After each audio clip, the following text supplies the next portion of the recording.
3 perguntas. Lev Tolstói. Ocorreu certa vez a um rei que, se ele sempre soubesse a hora certa de começar tudo, se soubesse quais as pessoas certas a quem deveria dar ouvidos, quais pessoas evitar e, acima de tudo, se sempre soubesse qual era a coisa mais importante a fazer, ele nunca fracassaria em nada que se propusesse a fazer. Tendo-lhe ocorrido esse pensamento, ele proclamou em todo o reino que daria uma generosa recompensa a quem lhe ensinasse qual era o momento certo para cada ação, quem eram as pessoas mais necessárias e como ele poderia saber qual era a coisa mais importante a fazer. Então, vários homens eruditos foram até o rei, mas responderam de maneira diferente às suas perguntas.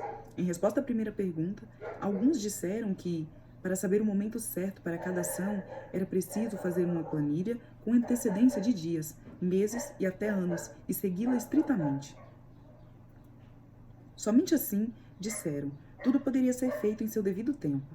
Outros declararam que era impossível decidir antecipadamente a hora certa para cada ação, mas que, não se deixando distrair por passatempos, era preciso ficar atento ao que estivesse acontecendo e então fazer aquilo que fosse mais necessário.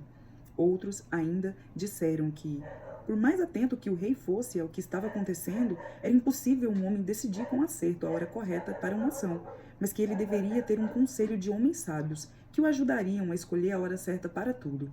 E ainda houve outros que disseram que algumas coisas não podiam esperar as considerações de um conselho, pois exigiam uma decisão imediata.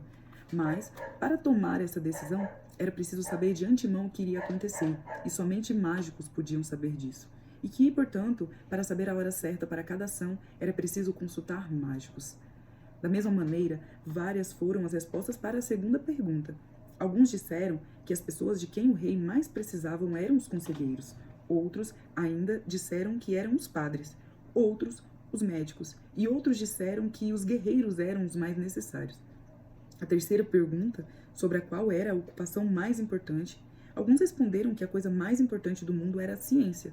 Outros disseram que eram as habilidades de guerra, e outros disseram ainda que era a devoção religiosa. Todas as respostas sendo diferentes, o rei não concordou com nenhuma delas e não deu a recompensa a ninguém.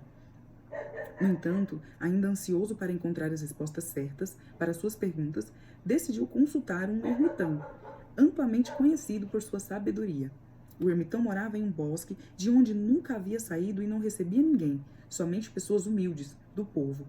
Então o rei vestiu roupa simples e, antes de chegar à cabana do ermitão, desmontou do cavalo e, deixando seu guarda-costas para trás, foi até lá sozinho.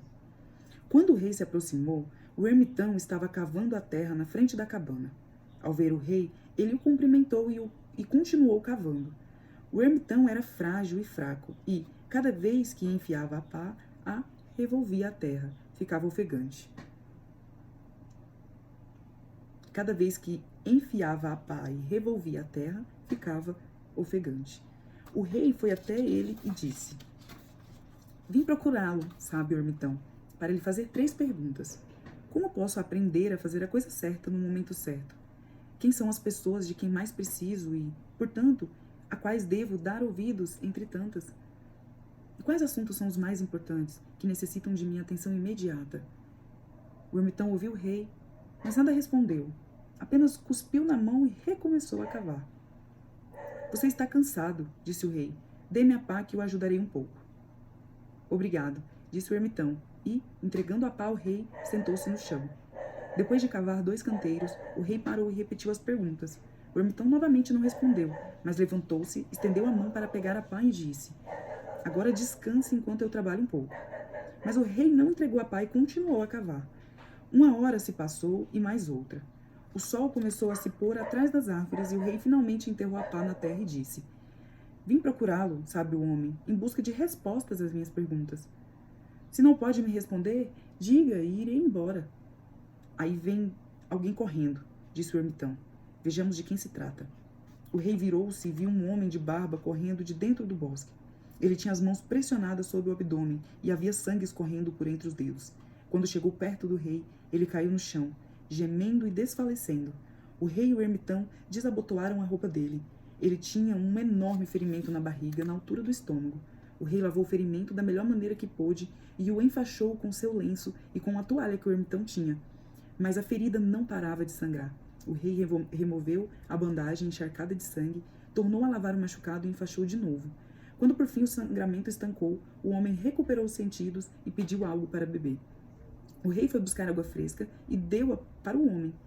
Nesse meio tempo, o sol já tinha se escondido e a temperatura estava mais fria. Então o rei, com a ajuda do ermitão, carregou o homem ferido para dentro da cabana e o deitou na cama. O homem fechou os olhos e ficou quieto, mas o rei estava tão cansado, por causa da viagem e do trabalho todo que havia feito, que se agachou na soleira da porta e adormeceu também, tão profundamente que dormiu a noite inteira. Quando acordou pela manhã, demorou um pouco para se lembrar de onde estava e quem era o homem barbudo desconhecido deitado na cama, olhando para ele com olhos brilhantes. Perdoe-me, disse o homem com voz fraca, quando viu que o rei estava acordado e olhando para ele. Não conheço você e nada tenho que perdoar, respondeu o rei. Você não me conhece, mas eu o conheço. Sou aquele seu inimigo que jurou vingar-se de você, porque você executou meu irmão e confiscou a propriedade dele. Eu sabia que você tinha vindo disfarçado visitar o ermitão e decidi que iria matá-lo no seu caminho de volta. Mas o dia passou e você não voltava. Então, saí do meu local de emboscada para encontrá-lo, mas deparei-me com seus guardas-costas e eles me reconheceram e me atacaram. Escapei deles, mas teria sangrado até a morte se você não tivesse cuidado do meu ferimento. Eu queria matar você e você salvou a minha vida. Agora, se eu viver, quero servi-lo e ser seu servo mais leal, e direi aos meus filhos para fazerem o mesmo. Perdoe-me. O rei ficou muito contente por ter feito tão facilmente as pazes com seu inimigo, e por ele ter se tornado seu amigo, e não só o perdoou, mas disse também que mandaria seus servos a seu próprio médico atendê-lo, e prometeu devolver a propriedade. Afastando-se do homem ferido, o rei saiu da cabana e olhou em volta, procurando o ermitão. Antes de ir embora, ele queria mais uma vez insistir em obter as respostas às perguntas que havia feito. O ermitão estava do lado de fora, ajoelhado, plantando sementes nos canteiros que tinham sido cavados no dia anterior. O rei se aproximou e disse: Pela última vez, peço que responda as minhas perguntas, homem sábio. Já foram respondidas, disse o ermitão, ainda agachado sobre as pernas magras e levantando os olhos para o rei, de pé diante dele. Como assim? O que quer dizer? Perguntou o rei. Não vê? Falou o ermitão.